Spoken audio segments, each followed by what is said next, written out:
Hello everyone, and welcome to a Forgotten Realms Premier Draft, and this will be my final Forgotten Realms draft on the channel, at least for now. Who knows if sometimes in future it will be featured and I might be playing more of that, but this will be the final one.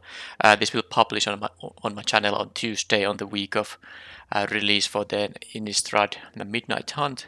On Wednesday I probably will have one more Tinkerer's Cube, and on Thursday, on the release day, there won't be a draft. But I think I have some kind of maybe some limited content regarding the new set, who knows. But anyway, that's the schedule for the release week. And of course, after the Midnight Hunt has released, it's going to be a lot of those drafts on the channel. This pack is fairly weak. I'm not actually sure what I should take. The rare isn't really first pickable. Uncommons are not exciting. This is almost unplayable. There's an improvised weaponry which I might take. It's not a common I'm happy to first pick, but I think it's like the best card in that pack, and it's in the color that it has a lot of playables. Well, there's no pickable red card here. I mean, Brazen Dwarf is something you could play, but it's not really going to be the pick from this pack. There's like a, well, I could go black-red here, but yeah, that's the best color combination. Has a lot of cards, but I think the best card in the pack is Cridle. If I pick that, I won't most likely be playing this, but I want to do something fun in the last draft. Drafting yet another black-red deck might not be really that exciting here. I think it would be a tough decision between the drop and the merchant. I think now that I have the 3 mana removal spell that deals with 2 toughness creatures, I think I would take the Skullport Merchant over the Precipitous drop, but let's just take the Cridle here. It's a very good blue card. It's one of the reasons to be blue in the set. And then I don't have any blue in here. There's a Red Dragon, there's a Faridius Fireball, Hold Robber. Okay, well, I'll take the Red Dragon here. It's still pretty good. Yeah, let's see what the colors are gonna be. The Hand of Vecna would be mostly good in a very aggressive deck. So if I'm gonna have a red-white deck, this would be okay in that kind of deck. It's not really good in any other deck because it doesn't do anything on defense, and yeah, well, that's pretty much it. It doesn't do anything on defense. Alright, Sepulchre Gold is another option if I want to stick to the boring red-black. I could take a Ginny Winter. I would take that over the other blue cards. Don't know if the Hand of Vecna is something I would be wanting to take here. Maybe I'll just, well, okay, let's take the Hand of Vecna. Let's try it. Let's try to have some fun deck here. So now I would really want to be white and red here. I'm not going to be black and blue because there don't seem to be that many black cards. The Cridle probably has to go away now. Olbar is very good, but it would be my first green card. Now I could have an aggressive, maybe green-red deck. It's gonna be a better pick than the 12-volt champion, I think. Although with Hand of Vecna, the 12-volt champion is actually interesting. Now, should I maybe force it? I don't know. I don't like forcing it, but I had a lot of old bears in a very recent deck, so maybe I should take this thing. There's another improvised weaponry and Temple of the Dragon Queen, which are considerations too, but now that I took the Hand of Vecna, let's try to be red-white. And well, I get a plate armor. That said, if I picked the owlbear here, I would be happy with the Intrepid Outlander, and the Hobgoblin Captain is definitely good too, but I guess it didn't matter what I picked because I would have had a good option no matter what. But now with the 12-volt champion, the plate armor is absolutely the pick here. It's also a sign that white is open. I'm getting another plate armor here. I'm gonna go do it, of course. And then I basically need creatures. Paladin Shield. Yeah, it does make cheaper to move these things around, but I'll just take the creature now because if I have a lot of equipment, I need a lot of creatures. Okay, nothing here is playable. This is also a best of 1 draft because it's a premier draft, so that means there's no sideboarding. Let's take the uncommon still. Target creature gains double strike. Who knows? Maybe I'm crazy enough to play that card. Probably not though. Alright, the +2 mazes. That would be my 4th equipment. I guess with the stuff I have here, I mean anything that's a creature and especially a 2-drop is actually going to be good enough. So I'm gonna take the Brazen Dwarf. I might still find some of those clumsy equipment like well, there's a Delver's Torch and a Boot of Speed. Although you see a pair of goblins is not that bad when, I mean, these guys can carry equipment. I have already 3 of them, so I think I'll take the creature producing card here, and I can get similar equipment to those later, I think, at least. Okay, that doesn't matter. So I'm at 9 playables. Against double strike. Well, this is good with the plate armor, especially when the creature doesn't get blocked. But I don't really feel like playing it. Well, the cube is very good, but I can just take something that's for my colors. I'm not gonna move away from white. I have only 3 white cards, but 2 of them are plate armors, and one of them is a very good 2-drop in an equipment deck. So I'm gonna play red-white here most likely, and not pick something like a cube in here. You hear something on board, Holding Ogre and Evolving Wilds. These are the options I'm considering here. I do want to have the mana fixing, but maybe this is not the moment to pick it. And I have 1 4-drop already. This is a very decent removal spell, so I think I'll just take this. Cave of the Frost Dragon versus another you hear something on watch, Goblin Javeliner, which would be okay with the amount of equipment I'm having in the deck. Another Sellsword is not unplayable, but this land that acts as a creature too when the game goes a bit longer. It's just a good value increase for your deck, so it's going to be my pick here now. If there was something like a Dragon's Fire, I would have picked that over the Cave of the Frost Dragon. There's a very, very good blue card here, but obviously not for me here now. Do I want to play like 1 Boots of Speed? The Rust Monster, it can carry equipment, and First Strike is gonna be very, very good when you have a lot of power. I have only 4 creatures. Oh, well, this counts as a creature, although so maybe 5. Although the Dawnbringer Cleric is a nice way to deal with enchantments too. Okay, I think I'll take the 2-drop here. It's a best of 1 event, so there's not going to be any sideboarding, so this is a way to deal with some enchantments. Alright, Devoted Paladin, I think it would be okay, but maybe not the card I need here. If I took a 5-drop here, it would be the Fireball. Is that the card I want to pick? I think it's still good. I can play like 1 5-mana removal spell here. Alright, so Chaos Channeler is a very good 4-drop. I'll take that over whatever the other options are here. And there's now I'll get the Evolving Wilds, although there is an Armory Veteran, which would actually be very, very desirable 2-drop in the deck. But I want to have mana fixing. Currently I'm at 13 non-lands. I'm at pack 2, pick 6. I should be getting enough playables. Although this is not usually that a very good red card, but in this deck it will be pretty decent. But I think the mana fixing is just so valuable. I can't help it. I want to have the mana Evolving Wilds here now. Okay, I get it now in Armory Veteran. I'm happy to take that. Dragon's Disciple. Oh, I'm gonna still take the You Hear Something and Watch, but I actually have 2 dragons in the deck. The Sellsword is a dragon and this is a dragon, so I think it's 2 here, right? So it could do something here. But this is too efficient removal, so I'll take that. This doesn't matter. So I'm at 15 non-lands, but only at 7 creatures. If you have multiple equipment, of course it's gonna be pretty nasty to have a lot of a low count of creatures, because the equipment don't of course do anything. But then again, I have only 3 now. I have passed all those kind of low tier equipment. I've always said that I will find those later, but I have had multiple options to pick some of the weaker equipment and I have never done that yet. Maybe I'll get one at some point. I think I can play the Javeliner here. I'm not taking the Pit Trap here because I already have the Faridas Fireball, which is just a better card out of those 2. I don't want to have too many 5 mana effects in the deck. So this, yeah, well, I have 3 equipment only, but maybe I'll find more. I'm never going to play the Kick in the Door, so I'll just take a uncommon here.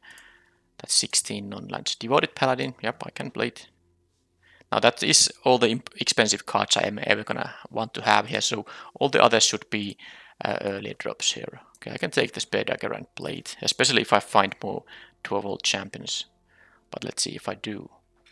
Alright, so there are options here. The Hoarding Ogre would be okay too, but I have a couple of 4-drops. Yeah, I think this pack is, and this is a 2-drop, but it's pretty weak one. And the Improvised Weaponry is, it's okay, but I think I'll just take the mana fixing here. I mean, 2 is an amount I want to always have, even in decks that are quite aggressive, because these of course do enter tapped, but it's just making your starting hands more capable when you have like an Evolving Wilds there, which, you know, is either of your mana source. It's just so awkward to have starting hands that have only the other color available in terms of lands. Alright, Dancing Sword, well, do I have to see the other options? This pack is actually quite good. The Chaos Channeler, Steadfast Paladin, and the Priest of Ancient Lore are all cards I would want to have, but this is just too good of a piece of an equipment here. I'm going to take that. And the Hoarding Ogre would still be a card I'm happy to take, and the Half-Elf Monk isn't actually bad, especially with Plate Armor. It's going to be a 4/7 Vigilance attacker that also can tap something on the opponent's turn. Alright, so now something cheap. Do I take another You Have Something on Watch? It is cheap though, but I have 9 creatures. I think I won't be playing the Spear Dagger now that I found the Dancing Sword. Maybe if I find another 12-volt champion I could, but for now I'm just concerned about my creature count, which is not great, but man, this is really just it's so efficient card. I'm gonna take it. 2 mana, deal 5 damage. It's gonna be good. Alright, now would be the time when I actually don't need another Evolving Wilds, but the pack has nothing for me. Like 20 gems here. I'll take another Evolving Wilds. At least my starting hand should give me pretty capable. So I should have pretty capable starting hands. Now the Hulking Bugbear, great pick here now. Nice 3-drop. And now the double caster doesn't matter that much because I have 3 Evolving Wilds, so I should be able to get to double red on turn 3 quite often at least. Now I can take just the Abura Pegasus, and this is now 22 non-land, so 1 more non-land, and then I can start kind of tuning.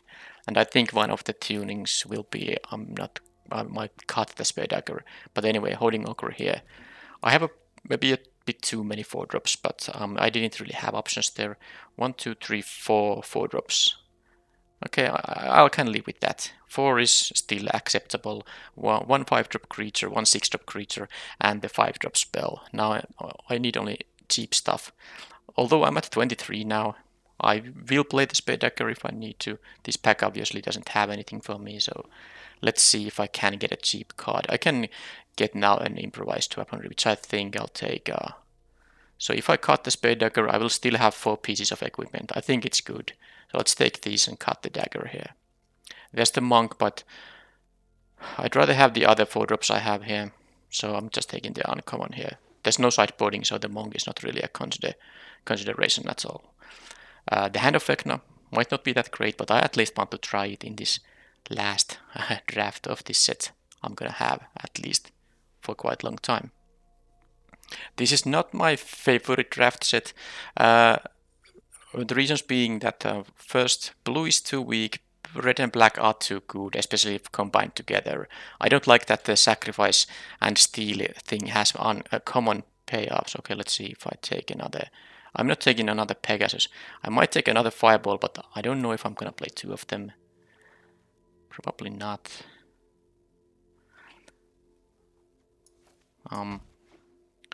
So yeah, I don't like the steal and sack ability. I mean, the price of loyalty, which steals opponent's creature, is a common, and there are multiple payoffs. You know, you can sacrifice your stuff, and a couple of them are commons, and then there are some uncommon ones. It's too, you face that combination too often, and it's just very annoying to play against. It's very hard to play around, and it can be just such a blowout when the opponent has it. So I would like that the steal a creature card would be an uncommon, so it wouldn't be that commonly faced. And the third thing that is not so great about this format, I think it has a lot of bum rares, and well, some bum mythic rares, but mythics are not such a big deal because they are a lot less frequent. But there are a lot of very strong bomb rares which are just miles better than similar cost commons and uncommons that sometimes you just lose because an opponent has a bomb rare you can't answer. Now, of course, you sometimes win because of that too, but it's just not so fun. I mean, it's less fun to win with that than it is awkward to lose to that, if you know what I mean. I mean, it is fun to win, and even if I win with the bomb rare, it's, I mean, fun still, but it's not really compensating for the times I lose to opponent's bomb rare, because that's very frustrating. Especially if it was just that one card, and without that you would have had a good chance to win yourself. Anyway, that means that I won't be maybe playing this format that eagerly, even if an opportunity presents itself. So this really could be my last draft of the set for a very long time. Now, with all that said, I think my deck is ready. I only need to cut one card. So the Farides Fireball was the final addition. I'll cut the lands for now. I will check them out later. 12 creatures, well, I'll have to do with that, and it's only 4 equipment, so it's not that many equipment, and I have a lot of removal here, so I can buy some time here. Now, I could consider playing 16 lands, but because I have one of my lands is an actual creature land, and I have, if I would play these cards and 16 lands, I would have 4 4-drops and 4 cards that cost even more than 4. So this deck is with this mana curve, it's definitely a 17 land deck. So even though these improvised weaponries do help and give me some mana. That said, they do help with the expensive cards, and the Hoarding Ogre can give me treasures as well. So maybe I could cut something cheaper, and I think the Brazen Dwarf is not exactly what I need, although it can carry an equipment, and me having 4 equipment means that I'm pretty likely to draw one at some point in the game. I really don't want to necessarily cut a creature, but I actually think I'm gonna cut the Goblin Javelin. This does some work in defending. It can block 2/2s or something like that. This is really only useful in carrying the equipment. And this is not an aggressive deck, so the hasty 1/1 isn't that important. This is actually pretty controlling, especially with all the removal. Triple, you hear something on watch, double improvised weaponry, and double Farides Fireball. It's a lot of removal, and I can win a late game with the plate almost quite easily, actually. So I don't need to be the aggressor here. So I'm going to leave the second Fireball too, and mostly because the improvised weaponries give me ways to cast them even if I'm stuck at, let's say, 4 lands for a bit. Alright, so that's it. And Evolving Bulge, and triple Evolving Bulge, and then the Cave of the Frost Dragon go in. And the number of cards is pretty even, 12 and 10. I don't have white double casters at all. I have multiple red double casters. So let's see. I have one white. Okay, well, now if I add one mountain just to kind of compensate for the Cave of the Frost Dragon. And let's use the Barbaros lands for the final iteration now. Or maybe Zendikar Full Arts. Okay, let's do that. Let's do that. I like quite a bit. These like quite a bit, and I haven't used them in a while. So, okay, that's now an even amount for both. So I could add 6 and 6 basic lands, which would mean that I have 10 sources for both. The other option is to focus a bit more on the red double casters. So I would have 8 and 7 and 5. That would still give me 9 ways to get white mana and 11 ways to get red mana. Because 5 planes plus the Cave of the Frost Dragon, that's 6, and then the Evolving Wilds could get the planes if I need. And I only ever need 1 to cast my white spells. Of course, there might be turns where I want to cast 2 white spells, so it's going to be useful to have 2 white sources on the battlefield, but I also want to have the Bugbearers. Yeah, I think I do like the latter slightly more, so I'm going to add 7 more mountains here. So total number of them is going to be 8. And then I'm going to add here, what's a nice one in here? Let's take this one.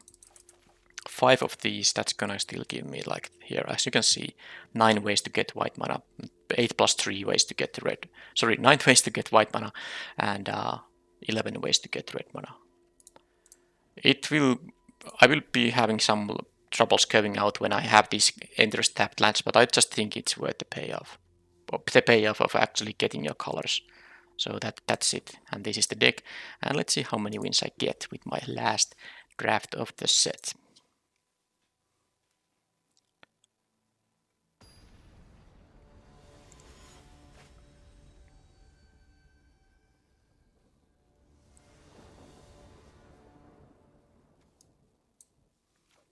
Okay, I got my colors. I have a 2-drop, I have a removal, and unless I flood out hard, this is gonna be fine. And now I don't even mind drawing 2 more lands with the dragon here.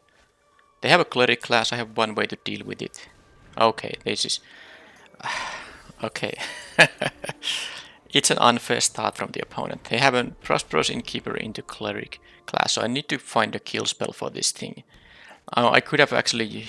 Okay, really? Are they kidding me? This is unreal. I mean, these are all uncommon payoffs for this, and they just started with all that. So my chances here just went down a lot.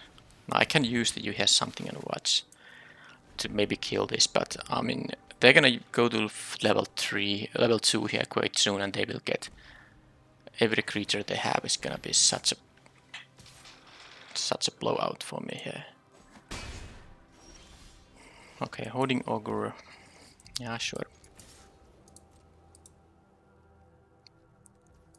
I mean, I actually have a very nice curve. If they had something less insane, I would like my chances here. I can still draw like a Farid's Fireball on the Trelasarra. I can find kill spell on this. I mean, the 1/2 drop I have. And then they have a turn 5, 7, 6 that will trigger this stuff multiple times. So they're gonna get 4 counters here. That's what happens here now. They gain life twice. Both the class and the Trelasarra trigger here twice. So they get 4 counters here now. So I'm not gonna win this game. That was just them having a perfect start here, and I didn't have. Even one removal spell wouldn't have helped there. So that was a nice way to start the event here. But the opponent didn't have any bum race, so I can't say that I lost the race. They just had the very good payoffs for life gain, green-white life gain, and they drew them. Of course, they might have multiples of each of those cards, so they maybe just had a very good deck. And sometimes you just lose when the opponent draws a little bit better than you. I don't think my deck is capable of such openings. Definitely not. Alright, so no creatures in hand, but I can still remove opponent's early plays, and Red Dragon will happen at some point. So let's just keep it and see what happens. One thing that is very good about the Dancing Sword is that the equip cost is only 1, so if I have a creature, it's gonna be very easy to give it +2/+1. Okay, Thieves' Tools. Let's see if they have the Destroy Target Artifact guy, Plundering Barbarian. It's a common. They do. That's what they do. So much of the Dancing Sword. Okay, at least I got a turn 3 play here, which is pretty good in fact. But yeah, it's kinda... I'm not having the best event of my life here, given how fast I lost the game match 1 and how they got the Plundering Barbarian for my artifact here.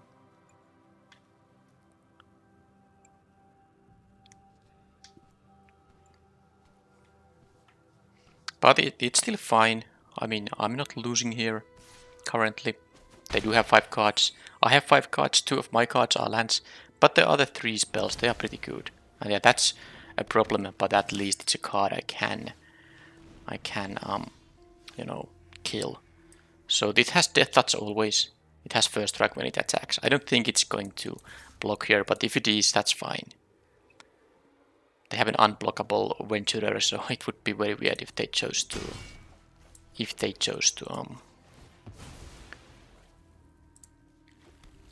block there. I know I could have killed both of them, but I don't care about the Plundering Barbarian currently. They get this is an attack trigger, right? Yeah, it is an attack trigger, so I'm not going to do anything. I let them scry first, then I will try to kill it. I guess I could have had to... Well, no, I mean, if they have like a feign death, yeah, maybe. But I wanted to thin my deck because I don't need any more lands. So, 5 damage to an attacking creature. Does it work? It does. Good. How did they scry? I actually didn't see how they scried, but it's not that relevant now because they have 5 cards in hand. It could as well be a land on top of their deck they need for a 5 or 6 drop in their hand, so it doesn't really give me that much information. They use 2 mana to equip that thing. Interesting. So I'm gonna play the fireball most likely. I'll take the 2 here, absolutely. Next turn I will have the red dragon, and most likely I'm just gonna fireball something. Not this, I mean, maybe if they don't do anything, I might fireball this thing end of combat, end of turn, but let's see what happens first. This does seem like they might have a lot of removal though. Oh, they might also have a 3rd color. So let's see what's going to happen now. The good thing about the red dragon is that even if they have a removal for it, it's going to deal 4 to them, and they are only at 11 because Hulking Bugbear, it's a pretty nice aggressive card. They didn't have the blockers for it. Okay, that might... Okay, that's actually interesting. Because I could just... I don't actually care about the 2-3 flyer that much. Now I could still take... Maybe I care. I mean, yeah, maybe I don't want them to jump block the red dragon. So let's take 3 here. They are not really raising here now, unless... Yeah, well, let's anyway kill the Pegasus now. They take 2 and so do I, which is sad, but hopefully it's not relevant. They're gonna go to 6 and they're gonna go to 2 after that.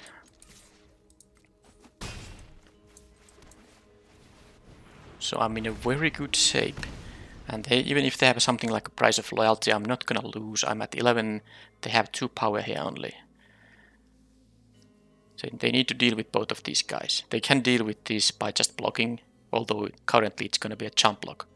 But they might have a removal on the red dragon. They have 4 cards in their hand. I'm assuming they do have something. At least I drew the armory veteran here, so more creatures are gonna be very useful now.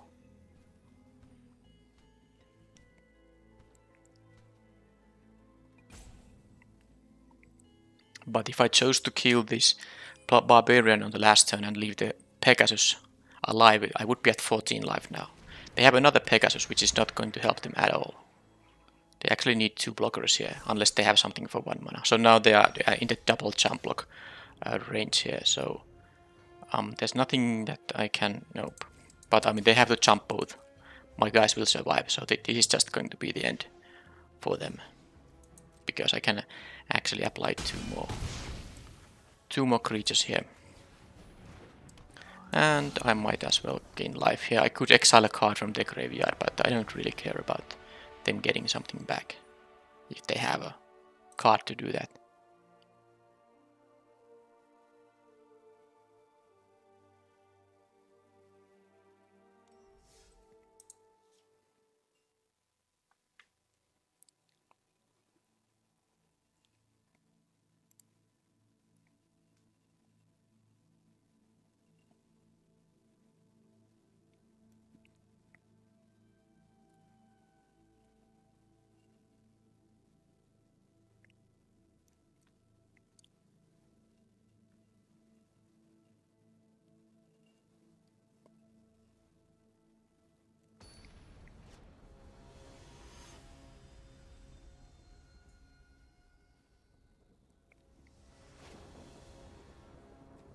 Okay, Evolving Wild's doing good stuff. If this was a mountain, hand would be at least very awkward to keep. I'm not sure if I could keep a triple mountain hand with Armory Veteran as the only playable card, but definitely this is a nice hand.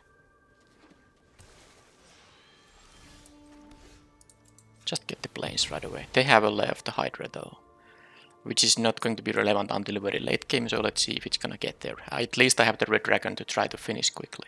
Another green-white deck, but no 2-drop at least. That's good.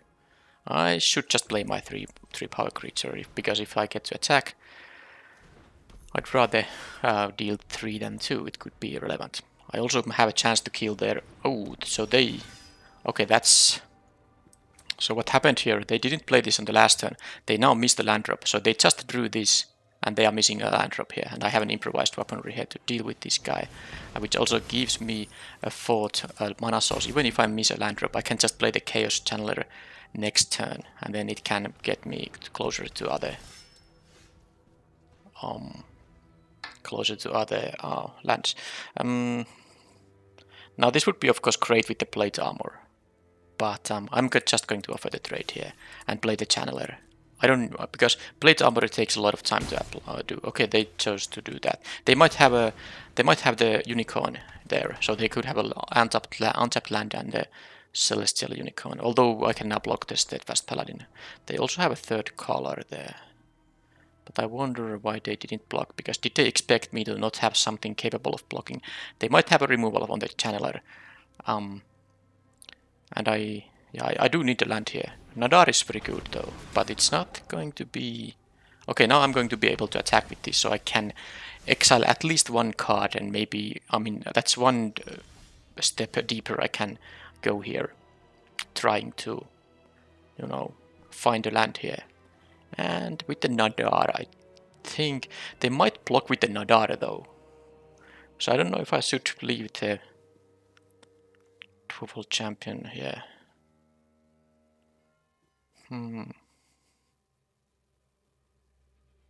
I'll just attack with both. And I roll a small load also. How about the land? Thank you. No land. This is actually... I mean, that's 7 cards I have drawn. None of them was a land. Okay, I've drawn only 6 because one of these was an Evolving Wilds. So they choose to trade there now, which is fine. They get to... I mean, I have a Dancing Sword here. Well, it's just too good to ignore here. I'm going to play it. They're gonna get their free venture here. I guess I at least have a 6/4 attacker if they can't remove it. If they can, well, if it's damage-based removal, I can make this into a flying creature. If it's minimus containment, I can at least get a treasure token that way. But yeah, let's see what happens now. I'm a bit sad. I have drawn 6 cards because yeah, my deck was thinned by 1 card with the Evolving Wild. So even though 33 minus 26 is 7, I have drawn only 6 cards. But none of the 6 was a land. At least now I got a land. And now I have a very nice attack. They either jump block. I mean, they could have some card that deals with this stuff. I have an option to play the plate armor, but the equip cost is still 2, so I can't play and equip. So the worst outcome is that they have you here something on watch. But even in that case, I will be able to use the ability here. And the Pegasus won't save me from 5 damage. It will still have 5 toughness. So I think I'll just see what happens when I attack. I can make... They are pausing for priority, so it seems like they might have a you hear something on watch. At least I get to exile 2 cards. Doesn't help if them both are lands. Well, okay, let's see what happens first. They could just take 6, but that's a lot. But they can't jump. I mean, they can only jump block it or trade both of their creatures for it. And none of those options is good for them.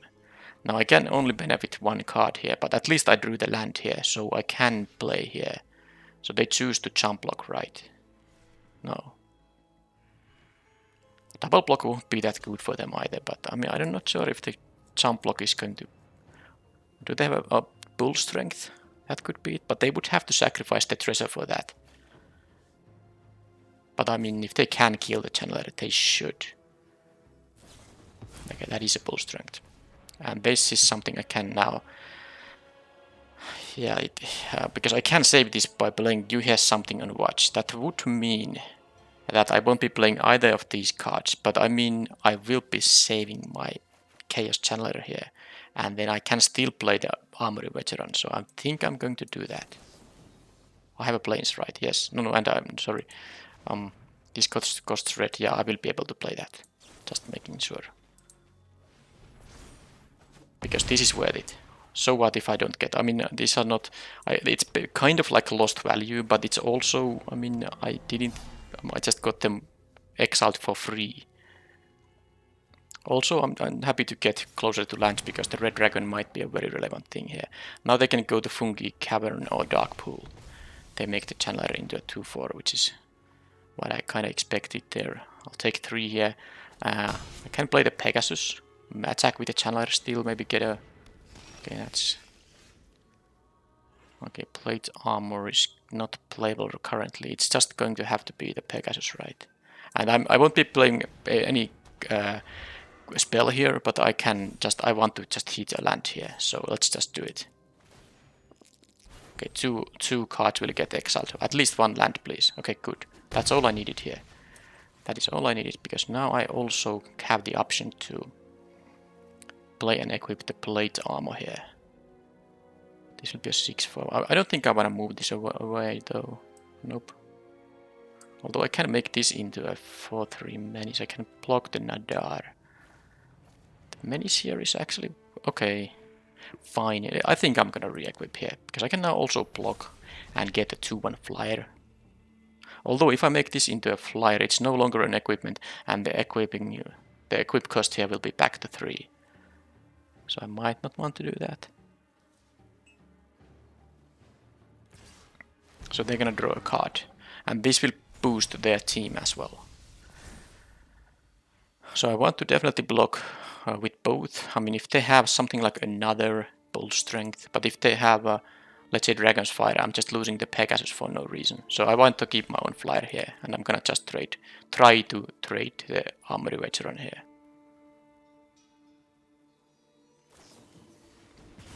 And I don't think they were supposed to do that. I think they were supposed to use this before blocks, because now they missed the damage here. Alright, so do I want to make myself another flyer? Because the thing is, if I draw a land, I will just play the Red Dragon, I think. If I don't draw a land, I'd rather just have the plate armor and equip here. But, oh, I have to use a pair of goblins. That's almost lethal here, actually. Because it's +4/+0 with 2 flying attackers. Okay, fine. It's almost lethal. It's not enough, but let's see if they have a 4th land. They have, but it's a tapped one. And that's a 6th land band, a tapped one, but what I can do here is I can just attack with all this stuff. Use the UC pair of goblins. They are gonna block with the Lurking Roper. I will be able to... because I think I'm gonna want to put them to 1 life here. Then the Red Dragon will be most likely lethal on the next turn. So let's do that. And this dying here means I'm not gonna die to anything weird here. So let's do it.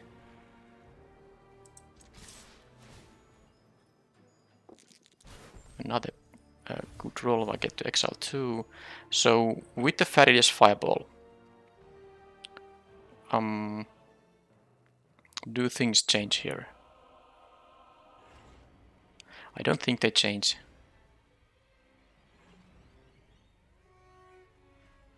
Now it will deal 2 to them though, but it is my only... no, and then they can eat up the Chaos Channeler for free. So yeah, let's just go to blockers here. And use this specific thing. And now I could play the Cave of the Frost Dragon because it threatens to, you know, attack. But I could also play a 3-mana spell here, which I'm gonna choose. So let's take the Bugbear here. I mean, they are of course in trouble. They can venture with this guy, and they will be able to gain like 1 life. It's just not going to help against my flyers, and it's definitely not going to work against the Red Dragon. They need a lot of life here now, or ways to deal with stuff. And they are still, you know, they were stuck on a low land count. Even if they drew a land now, it's not going to... I mean, they're not going to do that many stuff this turn. I find it very unlikely that they could be able to survive the Red Dragon and the flyers while being at that life. So they that amount of life. Okay, of course I'm gonna block here. Let's see if they want to save the Nadar again. Nope, not this time. And then how do they deal with this stuff? I mean, most likely both either of these flyers is gonna, you know, be lethal anyway. But we will see. This has a ward 1 too, so targeted removal will be more expensive. Okay, well, that is actually... that got countered. It's funny, because the ward was relevant here. They needed to use 5 mana for it, and But none of that mattered because obviously I had the red dragon and I even drew an improvised weaponry, and I still have the flying land in here, so that was a pretty multiple ways me to threaten a win here. But they had the card that deals with 2 creatures.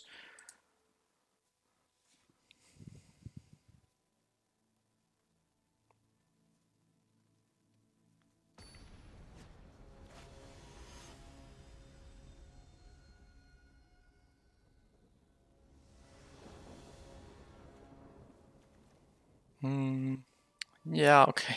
Yet another red dragon here, but it's fine. So I'm gonna keep it.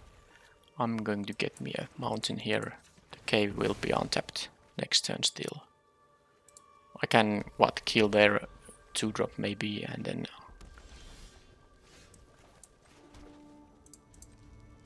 or if nothing else, I can play the plate armor. Okay, well, let's kill that. And I got the second red, which will be good. I can play the red dragon now on turn 4 if I want. Sorry, on turn 5 if I want, by sacrificing the treasure here. Might be what I'm gonna do.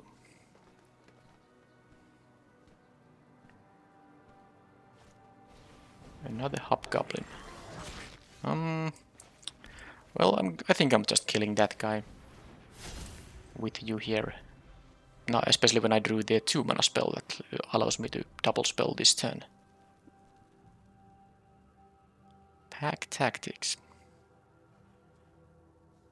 Shall I meet another plundering barbarian? Well, I have an even more high impact equipment here. Rust monster, okay, that's fine.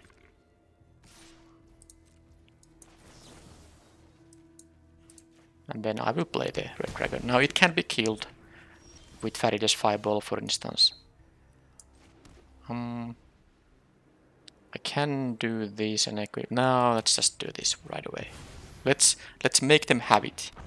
And if they have it, then I still have the Dwarful Champion, which can be equipped by this thing. It's going to be a 5/4, and then I can make it into an 8/7. Swarming Goblins. Okay, how many friends? 2 friends. But they can't attack now.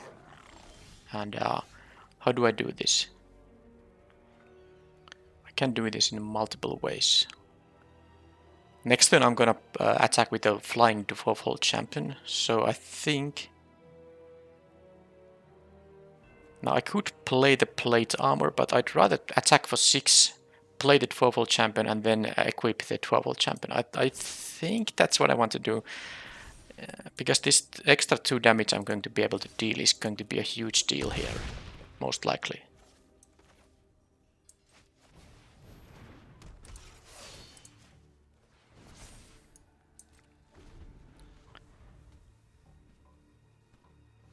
Because this is actually a lethal attack on the next turn without the plate armor. Because my Pegasus can make this into a 6... Okay, well they had the plundering. I think they should have done that. Actually, yeah, they definitely should have done that post-combat, because now I know to block something else. I mean, I might have blocked the 1/1, and then they should have used the Barbarian here on the Dancing Sword. So, now it's a pretty simple question. I no longer have a lethal attack with the Pegasus and Champion here. So I could block the 4-power creature here. Because I'm taking here 8 damage. That could be dangerous. That could be dangerous. That said...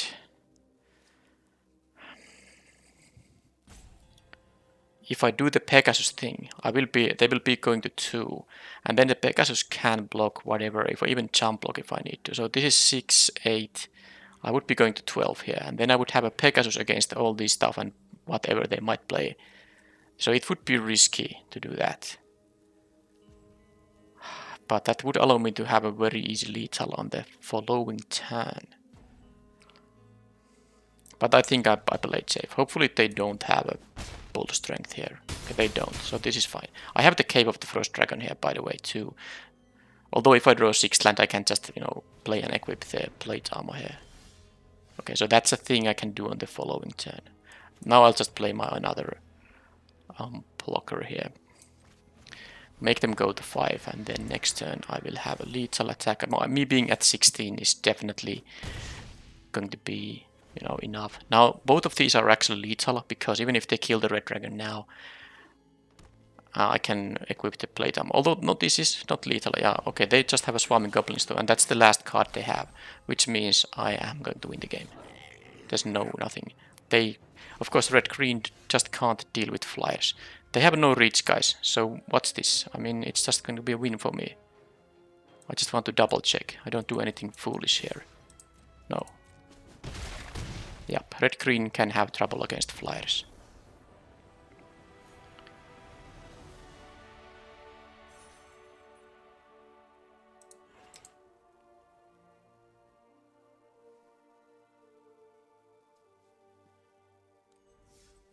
I haven't drawn my hand of Vecna yet. I would want to test it at least.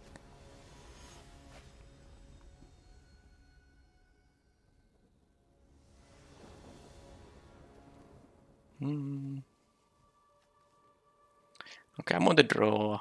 It's a 2-lander, but I have both colors.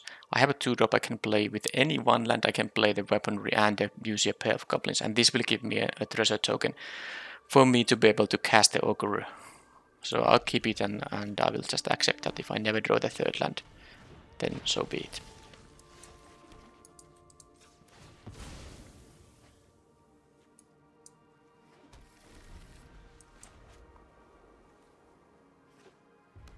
Black and red.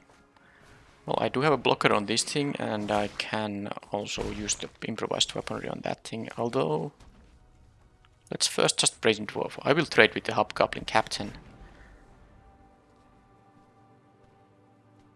Or if they attack with both, I mean, that would mean like a feign death or something. Not sure what should I do in that case. Because I would of course be tempted to block the 2-1 if they attack with both. Lightfoot Rogue. Okay, a lot of targets for my improvised weaponry. Okay, I have no way to deal with an artifact, and I didn't draw a land here. So I'm not gonna beat the talisman when I'm missing my land drops here. And this might seem like a premature concession, but you know how the game goes. I play a 2-drop here, they start attacking, draining me for 2 points all the time, and they will find enough creatures to keep stuff to take and equip. The only way to beat a Reaper's Talisman is to kill all the creatures or raise them, and my hand wasn't able, even though I had removal spells, my hand wasn't able to do that.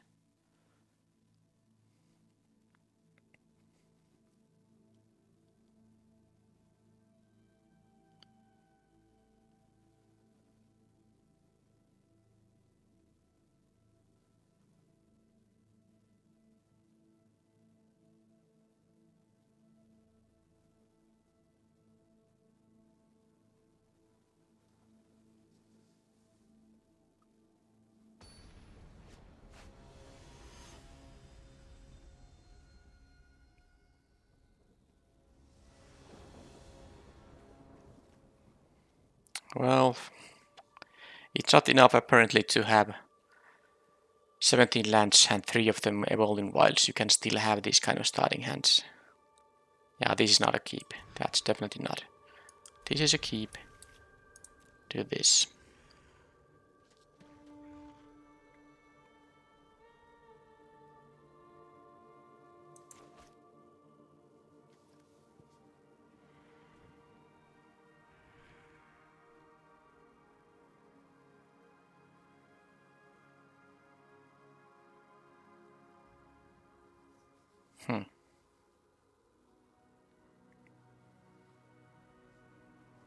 What they are doing. They kept 7, so they should just be playing. Okay, good.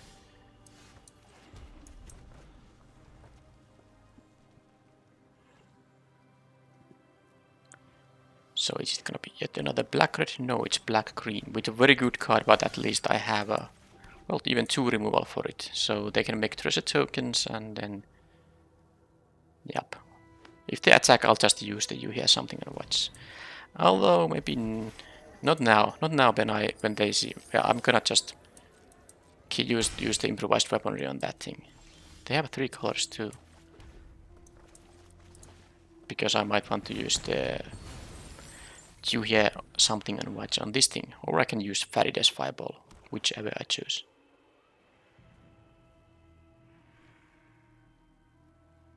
But this thing needs to be killed because I don't want them to. Yeah, I'm gonna use Farides Fireball. I don't want them to get any extra cards from it. They get 1 venture now, but 5 damage will be enough to deal with that guy. I will have to sacrifice the treasure, but that doesn't matter. I have enough lands here now. So let's just to get done with it. I don't even have to take damage. Alright, so I can have a plate armor maybe happening. Shall I? Alright, so this is... I kind of...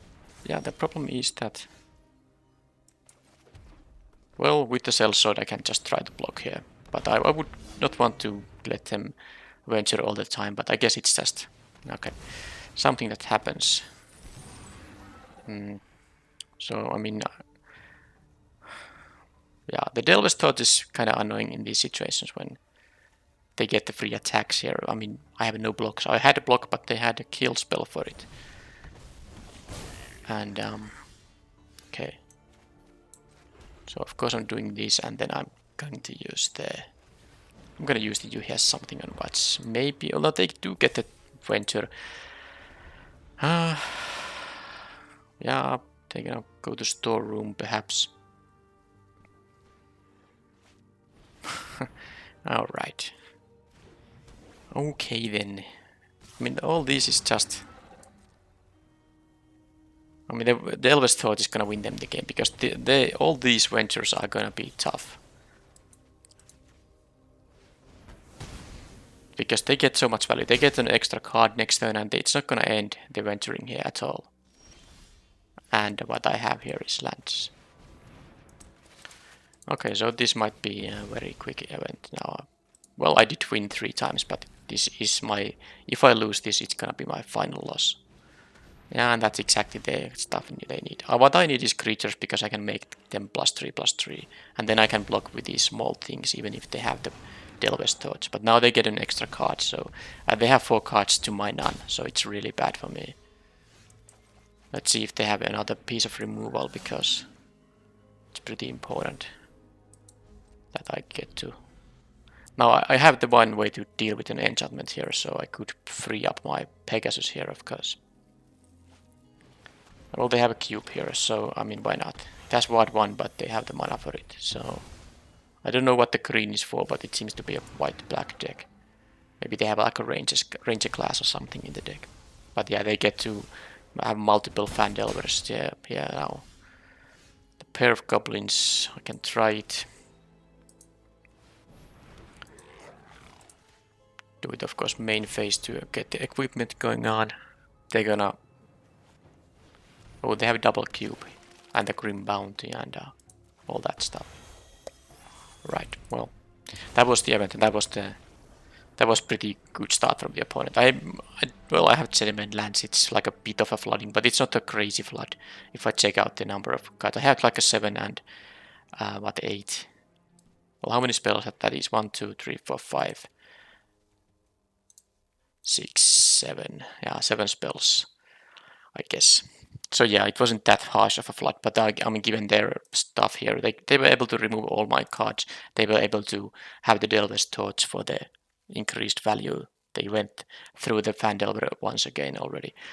Yeah, okay. Anyway, that was the event. I think my deck was quite decent, but it's been very difficult for me to have very good results in the Forgotten Realms drafts. I don't know how is it so that I haven't really had that good of a success compared to what I usually have had. I mean, of course, a 3/3 is completely a reasonable result. You get 2 packs for and the drafted cards for 500 gems. It's okay.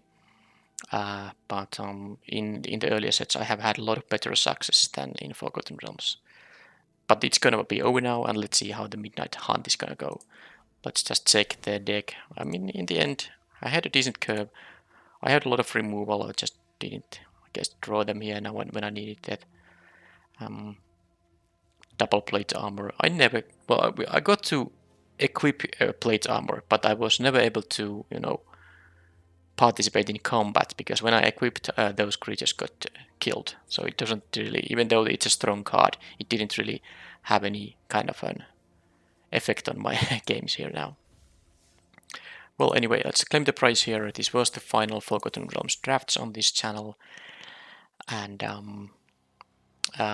I will be making the set review for the Midnight Hunt.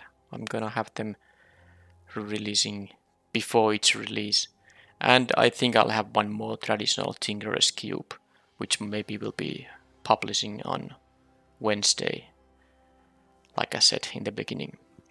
So thank you for watching, and I will see you in the next video. Bye bye.